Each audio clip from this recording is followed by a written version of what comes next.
Welcome to First Grapevine. We're glad you're here to worship with us. Your attendance is important, so please let us know you are watching today's service by registering on our website or on our mobile app. Now, let us prepare our hearts for worship.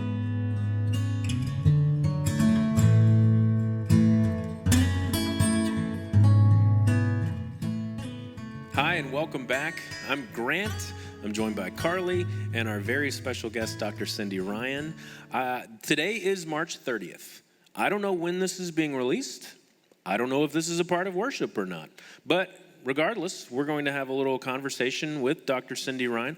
I'll go ahead and let you know. I don't know if you have, but I have already heard her message on Palm Sunday, and it was excellent, very encouraging, inspiring. And if this is released beforehand, please check that out. Please hear what she has to say during this very difficult time. So we are in a global pandemic. I like to include the date because I don't know what the restrictions will be when they watch this. So if social distancing is only one person per room when you're watching this, then give us a little bit of grace. We're speaking to you through time. So what have you been up to while you've been sheltering in place? Well, isn't it weird? I mean, Yeah. So I've been at home. My husband is there. He's running the school district from our living room. Wow. And so it's been a great time to have a behind the scenes look into GCISD. And then of course I'm always there to offer helpful suggestions. So I'm sure he appreciates that. And then our junior in college, Graham, is home now. And so we've set up a couple of rooms for him to be able to do school and sleep. And so it's kind of interesting in that a lot of days you don't use your whole house, or like we don't, especially as an empty nest. And boy, we've used every part of it. And even the backyard better and the front yard better. And so it's just been, like for everybody, a really interesting, strange time. I find that depending on the day and the moment, you have your panic attacks or moments of just like, oh my goodness, what's happening? How can this be? And then you kind of talk each other down or call somebody or settle into the next moment. And so I can only take so much news I'm finding, and usually that's what takes me down a bad trail, is if I just overdo social media or TV news or something. And so I have found that what really helps are the spiritual practices I put into place a long time ago, and those are the exact things I teach all the time still. Soul tending, that's what anchors us, and that's what helps us be mentally healthy, and that's what connects us to God. And so I'm finding like, boy, those habits are golden right now. I heard you use a term, this is not a new normal, this is a new weird. Yes. And I really appreciate that. And I appreciate what you're saying about using all of your space. Because we live in a 2-bedroom apartment, which I kind of like living in a smaller space normally. I have basically moved out on the patio. Like that is now my realm of existence. That's where I take all of our Zoom meetings because one of my new coworkers turns 3 in a couple of months. Right. So that's an interesting situation that, although as I say that, I'm not complaining. It's probably a lot more fun than it sounds. It's just different. It is. And strange. And I do feel for all the parents who are trying to just have their kids, at home, much less homeschooling now, and try to work. Mm-hmm. Our daughter has a 3-year-old and a 1-year-old, and she's trying to do speech therapy, online with students, and she has these little helpers, Yeah. What a challenge. Yeah, it's a little bit much, but, again, I'm grateful for the space that we have, grateful for family, and grateful that, right now we do have a place to shelter, and it is going relatively okay. So let's assume we're speaking for a second to people who don't know us, who don't know you, and they are in that space of panic and want to know, where do they get started on spiritual disciplines, on practices? Where do they get started on just trying to not go crazy today? That's a good place to start. So I'm Cindy Ryan. I am a pastor. I served this church from 1996 to 2016. And so about 20 years, give or take. And so I'm familiar with this congregation. And I do a lot of teaching now and speaking on how to tend to your soul. And what those are spiritual disciplines. And that sounds scary when you say it like that, like, oh my gosh, spiritual discipline. But what spiritual disciplines are they are ancient ways people have found that they can connect to God. Beyond generations, beyond sometimes even faith. I mean, different faiths have used similar techniques to connect with God. And so what I love about them is it's like tried and true ways that people through the ages in all kinds of scenarios have been able to put themselves in a place where God can reach them. And there are a whole bunch of them, spiritual disciplines. We're not supposed to, I don't think, do all of them. I think we're supposed to find one or two that work for us.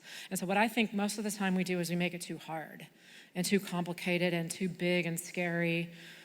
And it really is, it can be just as simple as, for 10 minutes, when I start my day, I'm going to be quiet.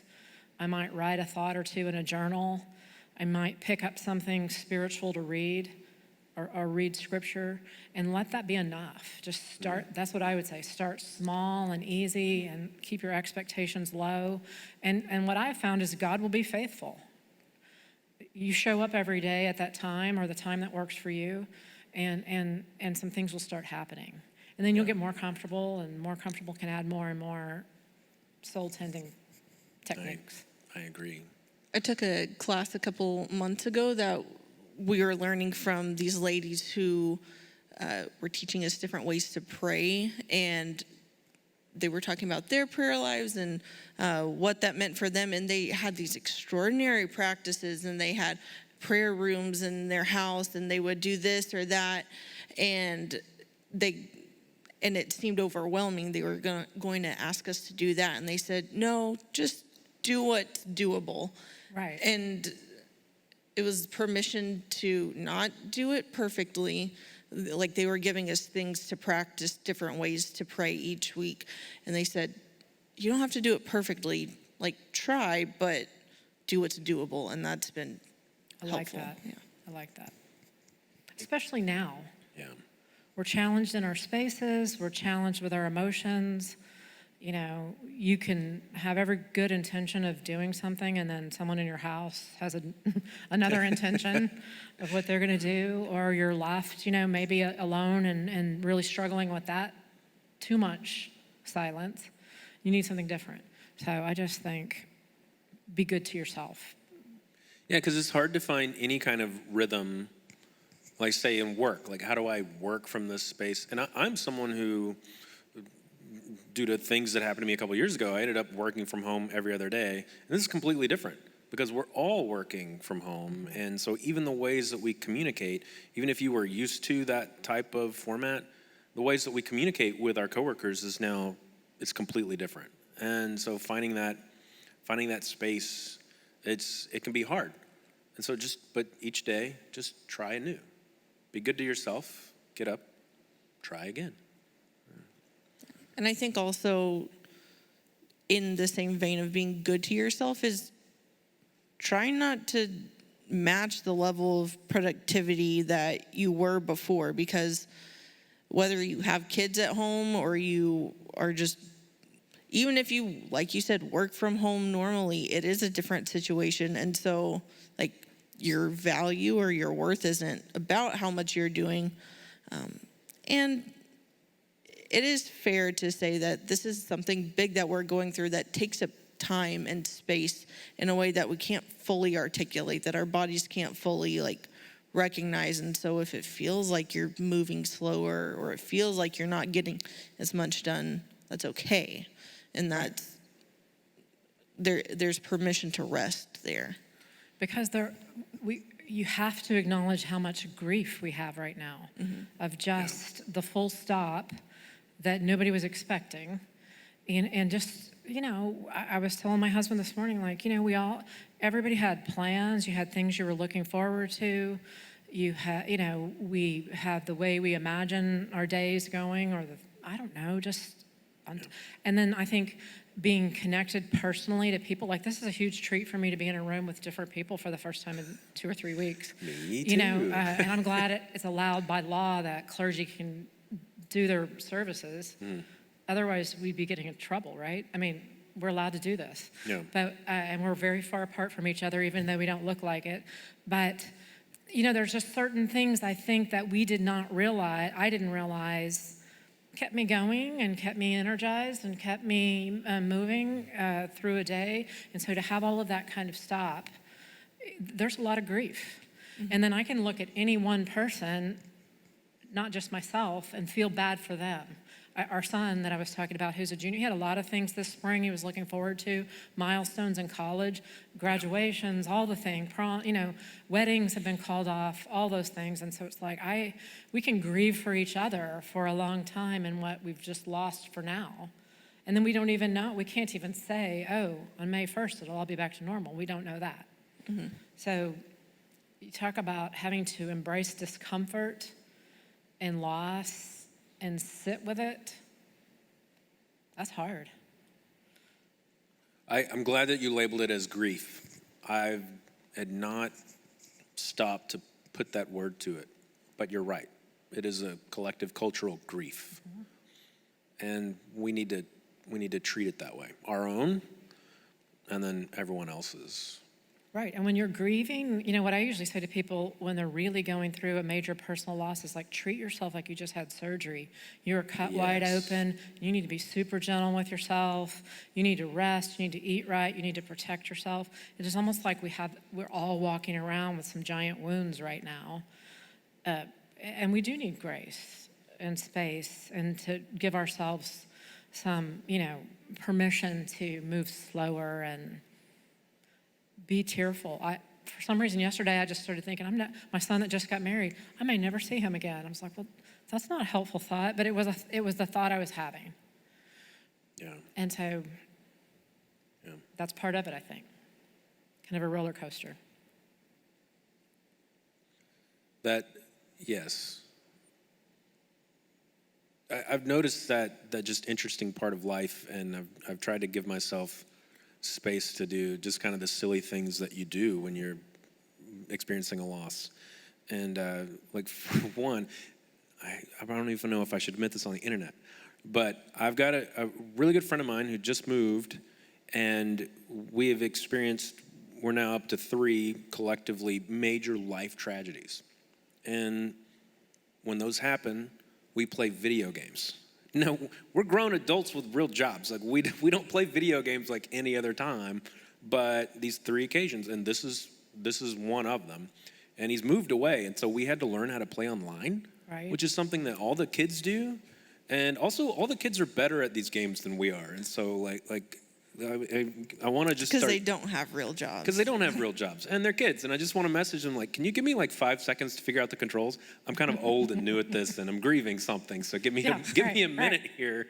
Yeah, but I'm grateful for those grieving routines. I'm grateful for the people in my life who, I don't know that there are no words. We're just going to sit here and we're going to do this thing. Sometimes we just need to play or. And so, I offer that to you.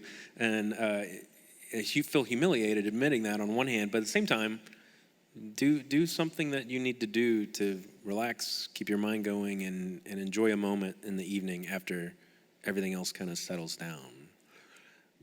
Along those lines, do you have any books that you recommend? Because I think that pandemic hunkering down and sheltering is a good time to catch up on reading. Do you have something that you think would be really fitting right now? Because part of my question is, it's not a normal reading list. It's either, it seems to be polar opposites, like something that is wholesome for your soul to address that grief and that challenge that we're facing. And on the other end, it's just something fun to take your mind off of it. So what's the Dr. Cindy Ryan recommendation there? So at any given time, I have several things I'm reading at once. I'm always reading a novel or listening to one on Audible. I'm finding right now Audible's easier for some reason than an actual book. So I'm listening to American Dirt. It's about an immigrant family that had to escape some dangerous times in Mexico and are making their way to America. And I'm finding it strangely helpful just because it's like, we're not the first people to go through hard things. And so I do appreciate, I guess right now, diving off into someone else's problem seems a little helpful to me. I always have a set of devotional books that I read, and I do always read Jesus Calling. And I just find that, again, incredibly settling, and one that is short and spot on for lowering anxiety and bringing a positive message forward. And so that's my go-to. I've been reading it now for almost a decade, year-round. And I'm always just like, wow, there it is again, I had a clergy friend, interestingly, who recently told me some people in her church started reading it. She was a little worried because she saw that, the author was a part of maybe a more conservative denomination and at one point or something like that. We get clergy, sometimes our seminary just ruins us. But she was just saying, I said, you're going to have to, forgive her for whatever maybe denomination she was in. Just read it. And she just sent me a message on Twitter thank you for telling me just to calm down and read that. It's been so helpful right now. And I thought, I'm so glad she just tried. So I find that really helpful. I'm trying to think what else I'm reading. I wish I was reading something funny. I'm not. But I do watch Netflix and those kinds of shows, and that Tiger King thing is very bizarre. And I shouldn't be bringing that up either. No, because it's yeah. probably controversial too. In fact, I saw that it was. I watched it in 2 days. But I think some people think we shouldn't watch it because they were mistreating animals. But I'm just not capable of boycotting anything right now on principle. I just need to be able to watch something, So that's kind of my escape. No, I think, use it as escape. And also, I think it's always, we're all in ministry. If you're watching this, you are in ministry to someone, you're caring for someone. I think some cultural awareness is always helpful in your ministry. So if it helps you relax and it teaches you more about what the world is like, then it's actually quite helpful. I have understood a lot more memes lately because I know these people. I'm just impressed you used the word memes. Well, there you go. We got Cindy Ryan talking about Tiger King and memes right there here. You go. Yeah, that's our promo clip. Yeah. That's awesome. Well, from a fun reading recommendation that I have would be Paget Powell, who is he's a contemporary author, American author, and he's written his writing is just kind of all over the place. And one of my favorite books by Paget Powell is called The Interrogative Mood. Every single sentence is a question. Oh, yeah. And so it's more of a book about the person reading it than it is about the author. It's kind of a hard read because every question you kind of stop and think for a second. And so I recommend that if it's not too challenging, but if you really need something just easy and fun. He wrote a book called You and Me. That's it, You and Me. And it's a back and forth between two nameless characters who you kind of have to assume are just sitting on a porch chatting back and forth. And it's hilarious. And it's so easy to read, no real plot, just two nameless characters talking back and forth. And it's a riot. I read it during a tough time once, and because when you're in a season like this, I think it can be hard or intimidating to even start a real book, like something that's really challenging. You just get stuck. So it's good to read something that just moves very quickly. It doesn't mean it's a childish read or anything like that, but something that's just easy. And you can just keep turning pages and laughing and to yourself, and that's very wholesome.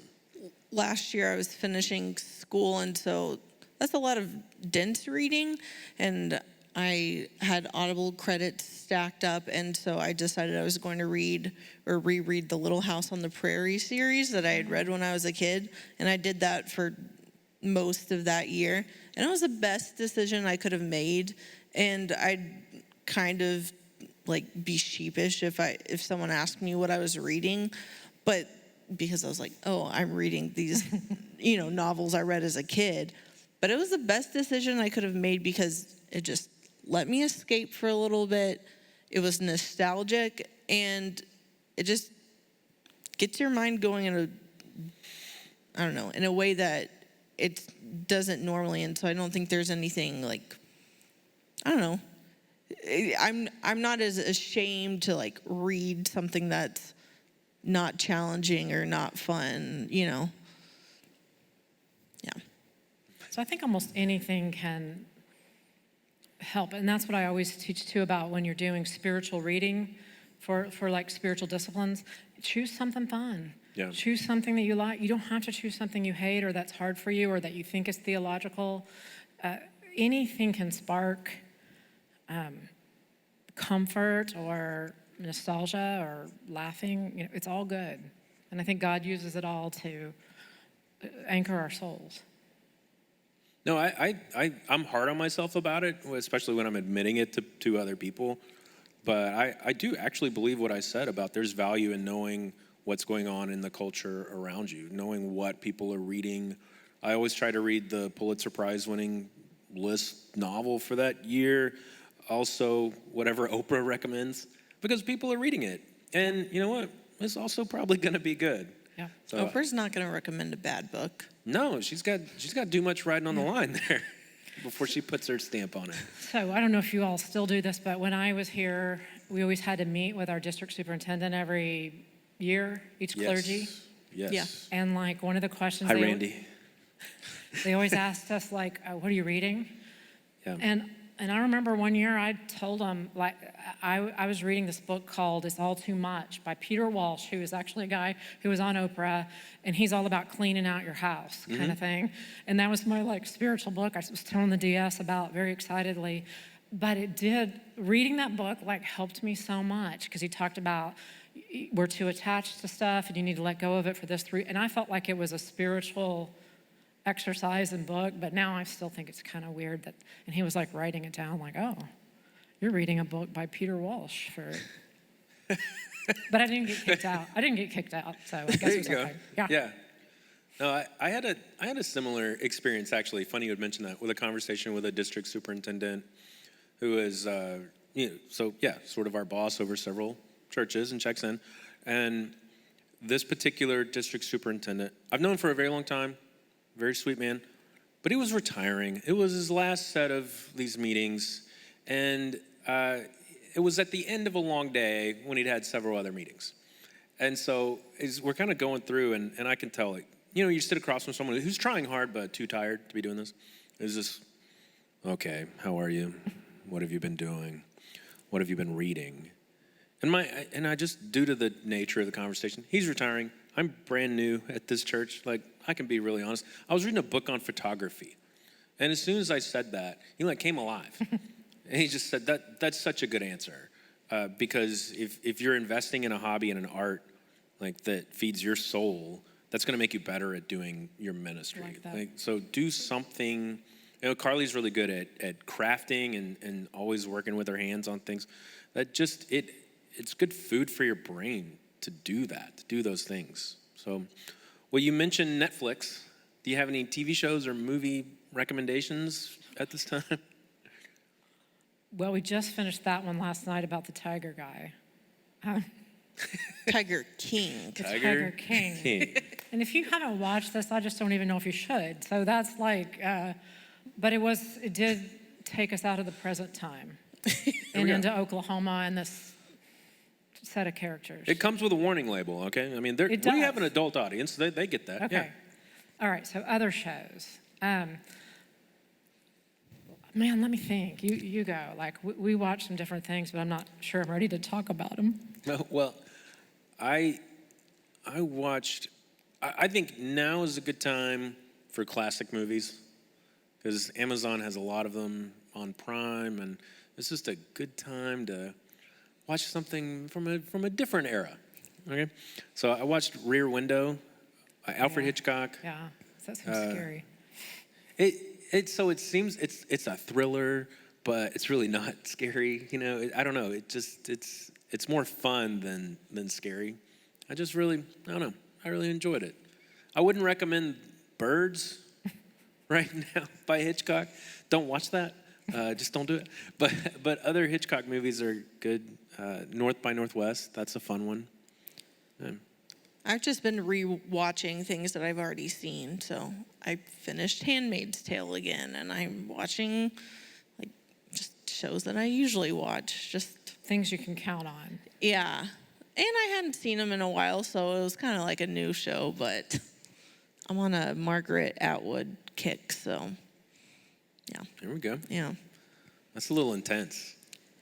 It's just I finished The Testaments, which is her sequel to Handmaid's Tale, a couple days ago, and I'm reading Alias Grace, which I've already watched on Netflix, and it's just like weird enough, and these people have their problems, so I don't have to worry about mine for a little bit. So Do you feel like when you're watching those shows, I get like, oh my gosh, they're eating peanuts out of a bowl. Like they're touching those peanuts. Oh, yeah. Yeah. Like, why are those people so close to each other? And then they're like, in a cab and out of a cab. They shouldn't do that. Like, I'm all messed up from the virus. It changes you, yeah. And I noticed whenever we got here, and there are just a few other people who were here with us, and I was just kind of watching everyone sort of move awkwardly around. And we all have our one own another. Clorox wipe container with us. Yes. Cindy brought her own. I have my own like She brought her own. giant thing. I like that, yeah. But no, you're right. I thought about that. Like when you're watching something, it just changes. It changes how you see the world. Seinfeld, they always go to the cafe. That's another one that I always just have on. And they're complaining about it. I'm like, you don't know what you have in this Right. dumpy little diner. Oh, you can go to restaurants. Yeah. Yeah. Oh, I do have a restaurant recommendation, or I guess just eat out at restaurants that you really like. Like find that restaurant where you celebrate special occasions and go and get their little carry-out meal. Because all those local restaurants are trying desperately hard to just keep going. And grocery stores are kind of scary right now. So give yourself a night off of trying to learn how to use that Instant Pot and just go down to your favorite restaurant and get home. I'm trying to support a restaurant called Waters in Fort Worth. It was where we celebrate everything. It's so special. And right now what they're doing is pretty incredible because they've got a deal where it's a meal for two, and it's not something they would put on their menu. It's a much simpler dish. And it's incredible. So I don't know. That's what I say is support your local businesses as much as you can right now while they're struggling. Agree. Because I don't want to take that for granted. I mean, it's one thing that there's some places, and again, we just kind of pick one, and it's like, we're going to support this one and cook most of the rest of our meals, but if we need to eat something, eat that. Because it's not just a place where I like to eat.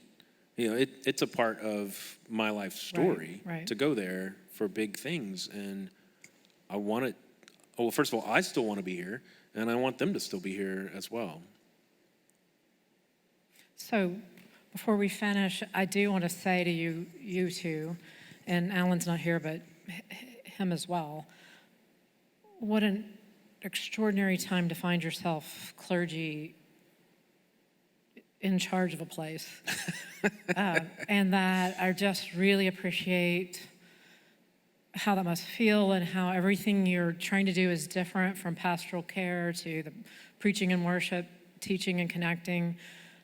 Just wow. It was already, you had enough when you were in charge, normal church, but now everything's changed. And so I just want to say how much I appreciate what I've seen you all doing and how maybe more flexible you were to slide into this mode than some of the rest of us would have been, but like, I think you've led the way at helping us be able to quickly worship differently and connect differently, and I'm just so grateful. And I know there's lots of people in the congregation that feel the same way. So thank you all for leading through a crisis.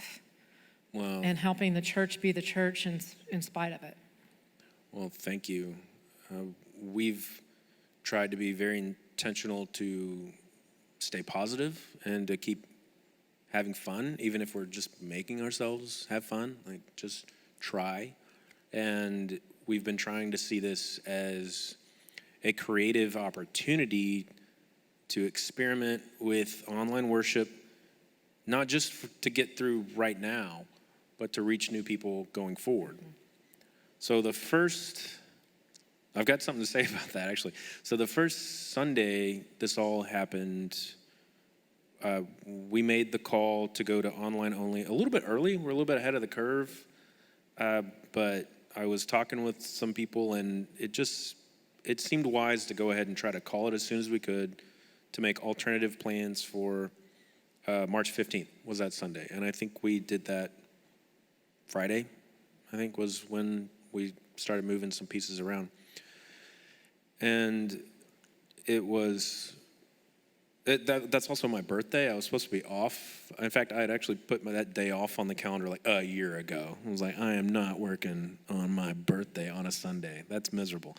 But it was a joy. You heard it here. Grant did not want to spend his birthday with us.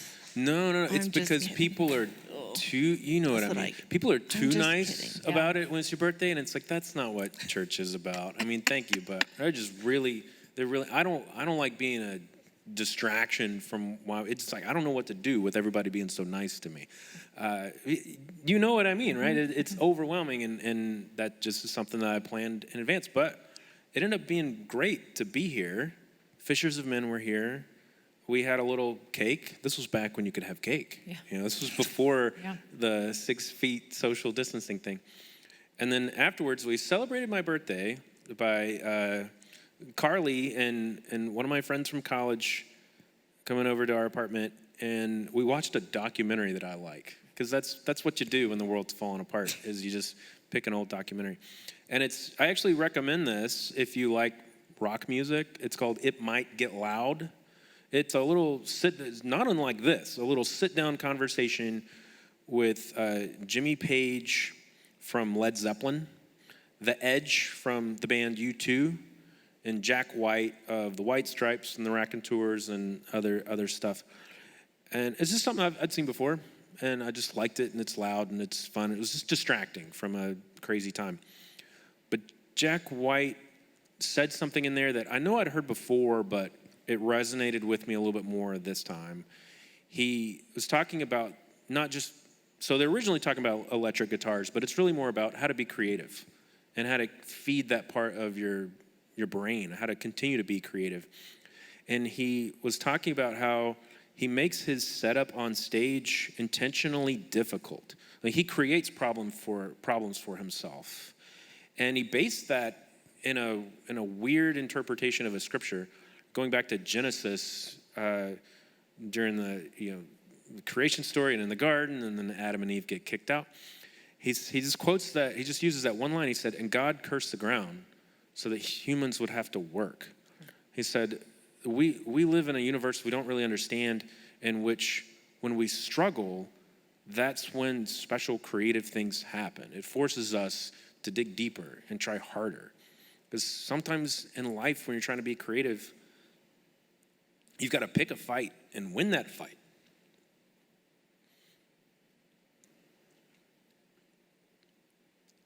And it just felt like the right kind of more realistic and positive mindset to doing this is, we have a golden opportunity to not compete with other churches or to not compete with just brunch, but we're going head to head with Netflix right now. We are another opportunity for someone who's bored to just click on our faces and hear what we have to say. That's an amazing opportunity, and this is in a difficult creative challenge. But I believe that's when the good stuff happens. And I believe that's where it occurs. And that's been the mindset of this process. And again, I'm not trying to endorse his little weird use of theology, but I do think in a difficult time, that's a good time to just dig deeper and be more creative and see what comes out of it. And I think it's from pain that people do struggle, and we kind of have to find a different way, and we And then we get to experience resurrection or new life or the new thing that comes. And so, unfortunately, right now, I think we're collectively in that painful place. Yeah.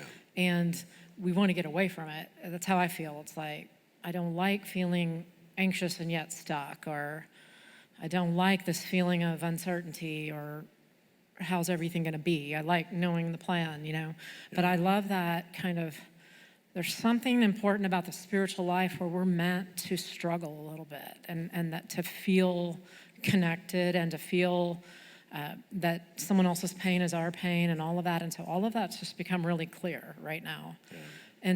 And I think people are going to be looking to church. They need a good word right now. Yeah.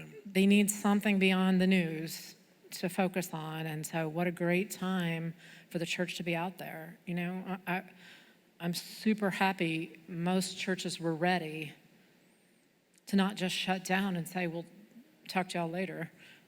Immediately start offering a good word with the technology into our current life situation. So I love that.